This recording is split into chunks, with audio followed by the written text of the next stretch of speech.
Lewis Hamilton versus Michael Schumacher. It's a debate as old as Helmut Marko himself, but one that also just doesn't seem to die. In one corner, you have the man that took a floundering Ferrari to the top. In the other corner, you have the man that Mercedes poured their heart and soul into. Both of them delivered. Both of them set fire to the track. Both of them have legitimate claims to being the greatest drivers to sit behind the wheel. But there can only be one GOAT. Who is it? Michael Schumacher or Lewis Hamilton?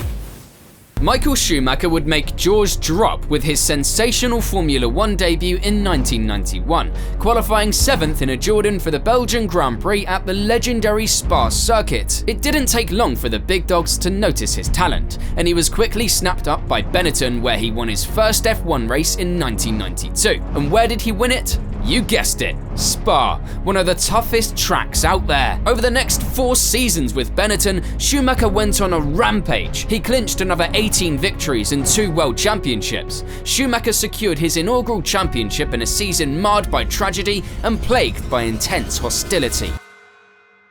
Building a substantial lead of 20 points over Ayrton Senna, his adversary tragically crashed and lost his life at Imola. With the exception of Nigel Mansell's sporadic appearances in Senna's seat, Schumacher faced 2 disqualifications and a 2-race suspension due to various infractions, arriving at the season finale with a mere 1-point advantage over Senna's teammate Damon Hill. Following Schumacher's wide skid and collision with a barrier, he assertively maneuvered into Hill's path at the subsequent corner, eliminating the Williams driver and sealing the title. The controversy surrounding 1994 may have cast a shadow over some of Schumacher's remarkable moments of genius, such as his remarkable 2nd place finish in Spain despite being stuck in 5th gear. However, his 2nd championship title the following year served as a constant and dazzling display of his driving prowess. Schumacher relentlessly wore down his opponent as the season progressed. He showcased his brilliance by triumphing from 16th position at Spa,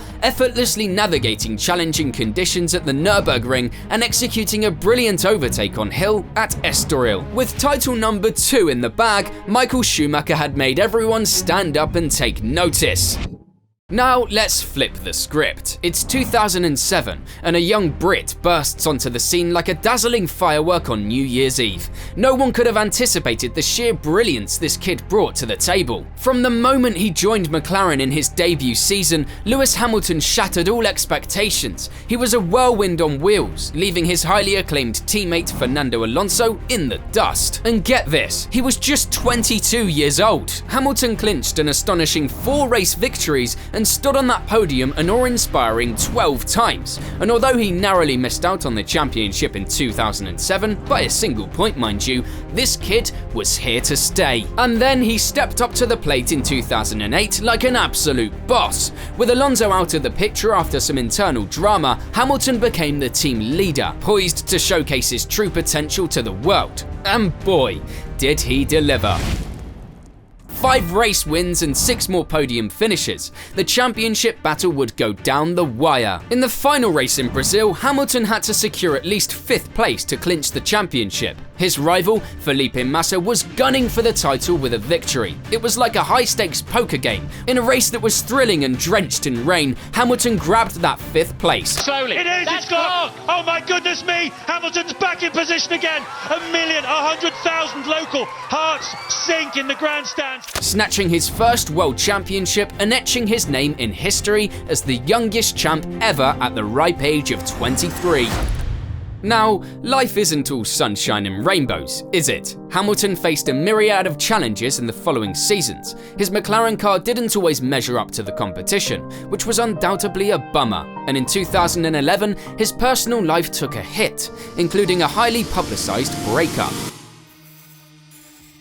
There's no question as we see him on there to McLaren's touch.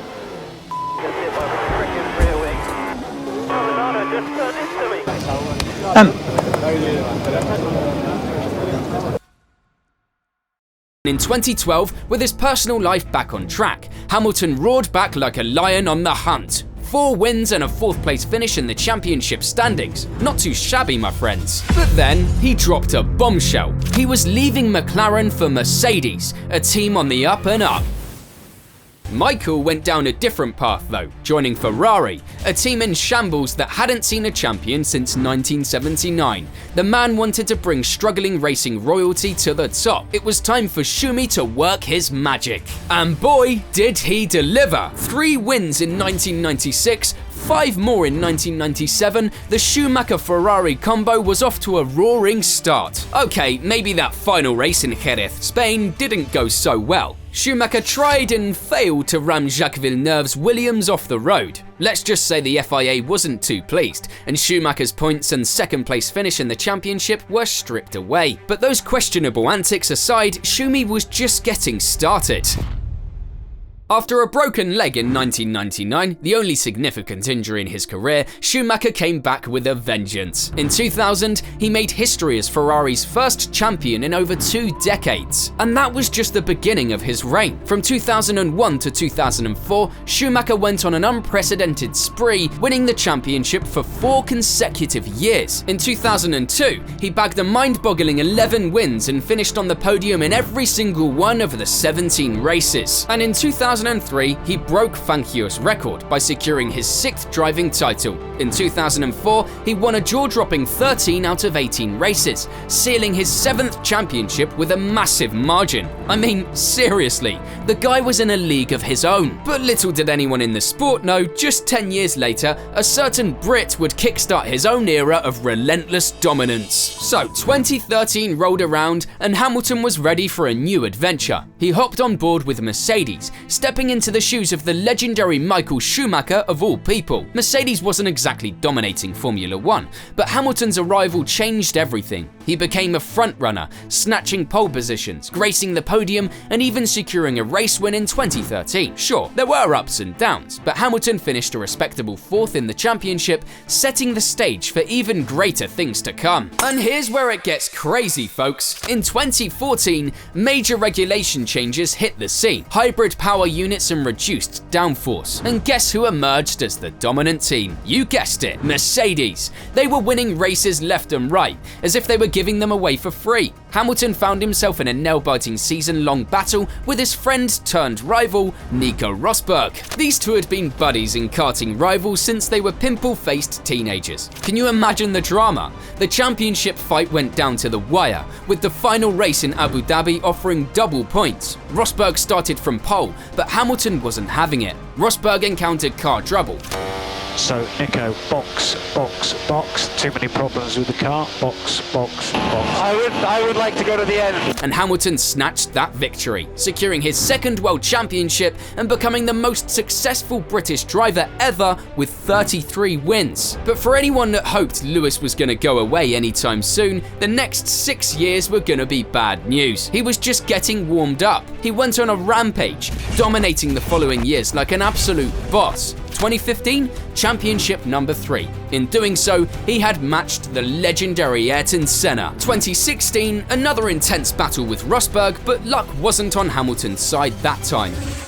Now, 2017 was the stuff of legends. Hamilton displayed his superior speed and precision, bagging 11 pole positions and breaking records left and right. With 9 victories and 13 podium finishes, he secured his 4th World Championship over a certain Sebastian Vettel. And Mercedes, well, they were like a well-oiled machine, winning their 4th Constructors' Championship in a row. Hamilton and the team, best buddies. Fast forward to 2018, he equaled Juan Manuel Fangio's 5 World Championships. It well and truly was hammer time. 11 wins, 17 podium finishes. The world was witnessing something truly special. You know what else could be something special? If you subscribe to the channel. In 2019, Hamilton kept chugging along, closing in on Schumacher's record. He secured his 6th World Championship.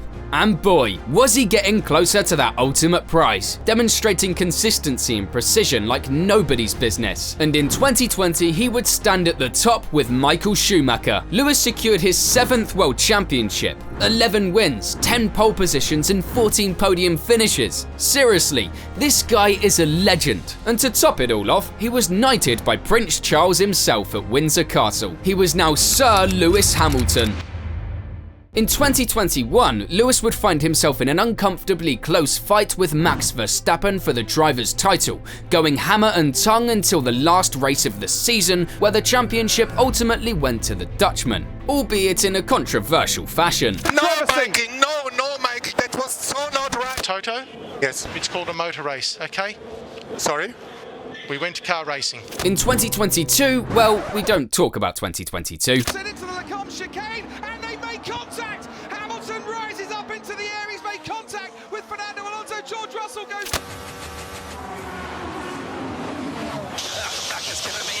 For the longest time now, people have speculated whether Lewis would retire or not. For the moment, he doesn't seem to be slowing down. For Michael though, things were different. After finishing second in the 2006 championship, the aging superstar decided to hang up his helmet. We all thought it was the end, but surprise, surprise, in 2010, after a 3-year hiatus as a consultant to Ferrari, the 41-year-old couldn't resist the lure of driving for the newly formed Mercedes team, led by none other than Ross Brawn. Schumi gave it his all, even though he only managed to temporarily grace the podium once during his 3-year comeback. In 2012, Schumacher decided it was time to bid farewell for good. And what a career it had been. I've decided to retire by the end of the year. It's good to say goodbye. And that's what I'm doing here with by the end of the season. And it might this time even be forever. So what made Schumacher a cut above the rest? Well, it wasn't just his natural talent, though that was something to behold. He had exceptional ambition, confidence, intelligence, motivation, dedication, and determination. The guy had it all. He had a racing brain that could make split-second decisions, adapt to any situation and plan ahead, all while pushing his machine to the absolute limit. And let's not forget about his fitness level. The guy trained harder than anyone else, which allowed him to consistently perform at his best, race after race. His smooth and mechanically aware driving style made him a master of his craft. But Schumacher wasn't just a champion on the track, he was also a true leader, a team player. Ferrari loved this guy, and he loved them right back. They were a family, a true team. Michael was more than just a driver. When it comes to the numbers though, you've got to hand it to Hamilton. The guy's been in the game for 16 seasons and has raced in a jaw-dropping 320 Grand Prix since 2007. Schumacher, on the other hand, had a longer career, spanning 19 seasons and 307 races in 2 separate stints from 1991 to 2006 and 2010 to 2012. When it comes to records, Hamilton has blown past 2 of Schumacher's most significant records, the number of podium finishes and victories. He's racked up a mind-blowing 194 podiums compared to Schumacher's 155. And he celebrated 94 wins, leaving Schumacher's 91 in the dust. And when it comes to qualifying, Hamilton's dominance shines through with a whopping 103 pole positions, making Schumacher's 68 pale in comparison. But hey, numbers can be deceiving. We need to take into account that the number of Grand Prix held each year has increased over time. During the Schumacher era, it averaged 16 races per season, while in Hamilton's time it's been an average of 19. Lewis has simply driven more races in a far more reliable car than Michael ever did. Not to mention, he had the support of the flying Finn Valtteri Bottas as a wingman, with Valtteri not even being allowed to challenge Lewis during his most dominant period. So you need to let Lewis buy into turn 13 this lap. When you consider that, it's almost inevitable that Lewis boasts the better stats. And one cannot overlook Schumacher's unmatched ability to perform under pressure. His steely resolve and unparalleled composure in high-stakes situations set him apart from the rest. When things went wrong for Lewis in 2022, he more often than not complained. I can't believe you guys screwed me, man. I can't tell you how pissed I am right now. Putting down a team that had given him arguably the fastest car in history. Lewis has shown that when things go really wrong for him, he can lose his drive. Many would argue that this is not true for Michael. Furthermore, Schumacher's reign as the face of Ferrari's golden era cannot be undermined. He single-handedly resurrected a struggling team, leading them to 5 consecutive world championships and firmly etching his name in the Scuderia's storied history. Lewis, on the other hand, moved to a Mercedes team that absolutely nailed the new regulations in 2014 and were comfortably fastest on the grid. In the end, there's no denying the brilliance of both drivers in their respective eras. But I think, considering everything, Michael edges out Lewis, but only just. By the time they retire, I do think Lewis will do so comfortably as the greatest to ever hit the asphalt, and maybe even an 8th title, but for now, Michael Schumacher stands at the top. Yeah, I know, I'm gonna get massacred in the comments, but on the off chance you enjoyed this video, make sure you check out the one I did comparing Prime Sebastian Vettel to Prime Max.